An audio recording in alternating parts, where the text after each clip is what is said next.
彈琴嘅時候，手指應該拎起啊，定係應該貼住琴鍵呢？我嘅答案係喺唔同情況有唔同嘅答案。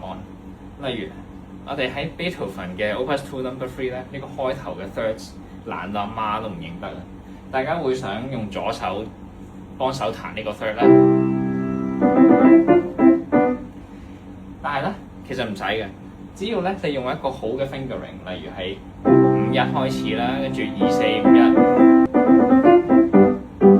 同埋你喺彈每一個 third 之前咧，你 feel 到嗰個琴鍵個底，同埋咧拎起少少手指，等佢有少少 momentum 落去，咁就得㗎啦。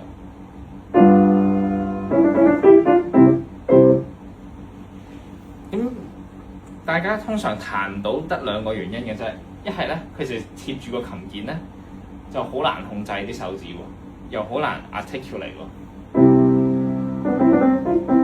係啊，咁咪好易炒咯。又或者我哋咧為咗想 articulate 啲咧，我哋拎高手指咧，拎高得滯喎，咁個聲咪 piano 唔到，同埋佢咪好容易彈錯音咯，係咁高叉落去。所以答案就係你要 somewhere in between。